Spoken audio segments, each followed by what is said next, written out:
For many years, China, Europe, and the US have turned the African continent into a dumping site for their unwanted textile products that result from their fast fashion consumption. The term fast fashion has become increasingly popular through the rise of Shein and Temu, and it has had a detrimental impact on the environment.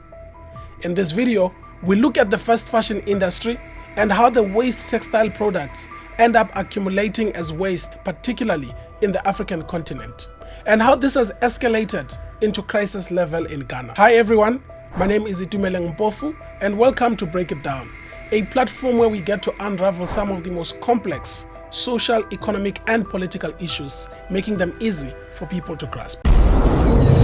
Welcome to Break It Down, where we tackle society's most complex issues. South Africa, with almost...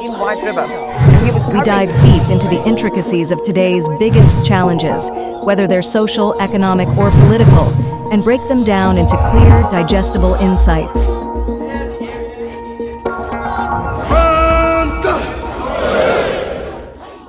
The term fast fashion refers to fashion that is designed and manufactured quickly at a low cost.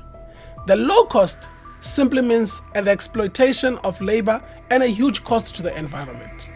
In the fast fashion industry, clothing items are produced cheaply, they are worn briefly, and they are discarded quickly. Over 100 billion items are produced and sold annually, and the number is expected to double by 2030. Most of the items produced are of low quality. They are worn a few times and then they become discarded, and the new ones are bought, and then the cycle repeats itself again. But the question remains, when these items are being discarded, where do they go? Before we answer that question, let's look at this insert that shows how fast fashion waste continues to accumulate in Ghana. A small mountain of textiles which sprouted up over the past 15 years. At 20 meters high, it's an eyesore that continues to grow. Look at all this. We don't need it. It doesn't have use. Among the debris are well-known European and American brands. This is jean trouser, Bosch company. This is another jeans trouser. This is what we are all looking at, and we are burning it. All the time we are burning it, but still, the boiler is too much for us. It's giving us sickness, fever, headache, and much other things. The smoke from these fires is toxic, although no studies have been conducted here to find out how toxic. Every day ships bring another 160 tons of old clothes into the country. What you see in Ghana is a glimpse of the problem that is caused by the fast fashion industry. The impact is immense and dire, particularly in the African continent. Ghana, Kenya, Nigeria, and Tanzania are the most affected countries by the waste resulting from the fast fashion industry. Over 100 billion items are produced annually, and most of those items end up in Europe and American markets for consumption. Since those items are of low quality and sold cheap, the items are quickly discarded, while some are given away as donations. And those that are given away as donations have created a fast fashion second-hand market in the African continent and is currently booming across the entire African continent. The second-hand clothing products are packed into bales and transported to various markets across the African continent. When the second-hand items reach African markets, some are already waste products and they can't be worn, so they are discarded upon arrival. Those that are sold cheap and also quickly discarded. Those that are getting discarded, it is done on dumping sites, which has created an unprecedented crisis in Ghana, so much that the Ghanaian government has created specialized dumping sites.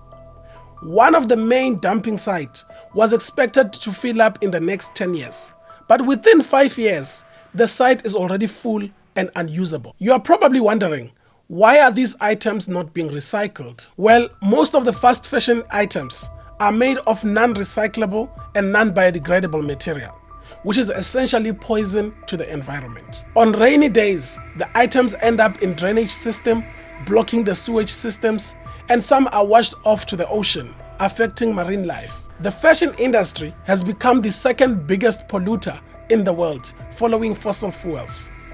The fashion industry contributes over 10% to the annual carbon footprint, more than all international flights and maritime shipping combined. But that is not the only problem.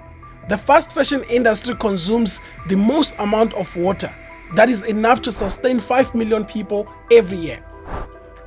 It also creates millions of tons of plastics and other waste products that pollute the air and the oceans. Let's look at the main contributors of the fast fashion industry. The term fast fashion is not new. The term was made popular in the 1990s when Zara landed in New York for business. In their model, it took them 15 days for an item to be designed, manufactured, and to be sold in the stores, which was unheard of at that time. For many years, the biggest players in the fast fashion industry were Zara, Forever 21, and H&M, just to name a few. The arrival of Shein and Temu has put the fast fashion industry on steroids.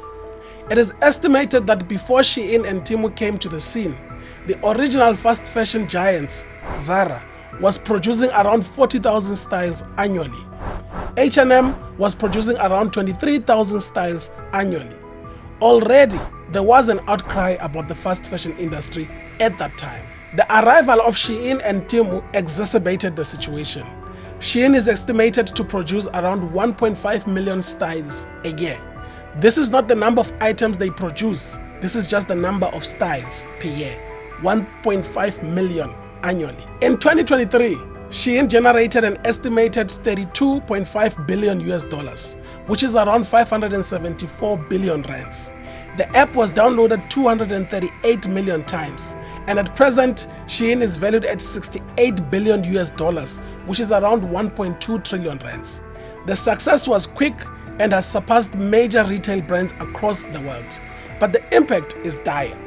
Some have argued that this is just Western imperialist agenda, a propaganda that is run by the West to damage the reputation of the Chinese fast fashion industry and their textile industry. Be that as it may, which is a valid argument because the West is known for being good at cooking propaganda at all times.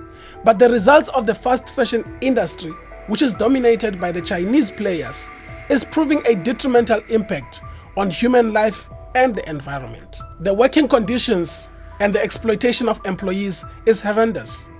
But to be fair, the problem would have been received differently if Shein and Temu were based in Europe and the US due to their capabilities of PR. It doesn't mean that Europe and the US cares about the environment or human rights. They only do so if it favors them. Europe and the US are not saints. They have business practices that contribute to the exploitation of human rights, and they also have businesses that continuously affect humans through their impact on the environment. The problem here is capitalism. It's greed to maximize profit at the expense of human rights and the environment. The problem here is the rise of materialism and the consumer culture that we have as humans around the world. And social media has also served as a catalyst to this problem. The growth of social media platforms such as Instagram, YouTube, and TikTok has created fertile grounds for the fast fashion industry. The beauty and influencer market continues to grow, with vloggers and influencers wearing a different outfit in every photo or every video that they make. In order for them to keep up with the aesthetics, they start to buy from the fast fashion giants, Shein and Temu, where they can find dresses for less than 500 rands and sometimes to about 100 rands. And due to the items being of low quality, the item will be worn a handful of times and then it goes into the bin for throwaway. Hence, some have termed the fast fashion industry as a throwaway fashion. You buy, you wear, and tomorrow you throw it away. Shein and Temu have also started using social media algorithms to collect vast amounts of data that help them to respond speedily to fashion changes and to consumer taste in real time. They identify new trends from around the world and they replicate the products immediately, making them available before they are even tailored. In some cases, they even infringe on copyright. They make their items in batches of 100 and 500 and immediately they start to export. The small batch production offers them an opportunity to respond to any design changes speedily in case that the product is not as familiar with the consumers. And that is what gives them a competitive advantage compared to other retail brands who actually have to produce an item in large batches and there's no room to go back and redesign in the event that the consumer is not liking the product. Shein and Temu have also cut the middleman. They do import and export on their own, which allows them to maximize on profit. They also don't have physical stores, which means that they save on rent and labor while they pay less for the manufacturers.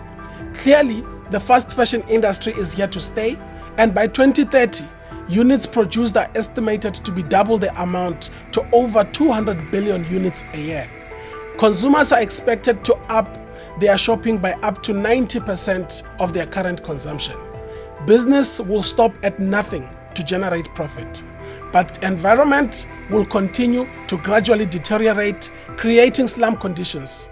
Seasonal changes will continue to be unpredictable, affecting not only the way that we live as humans, but also our food supply. Share this video to spread awareness about this issue. If you now understand what fast fashion is, comment clear in the comment section. If there's something you wish we had touched on more, let us know in the comment section. And if you have any other topics you'd like for us to break down, feel free to add those in the comment section.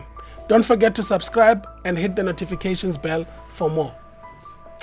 Done. Yes, sir. Yes, sir.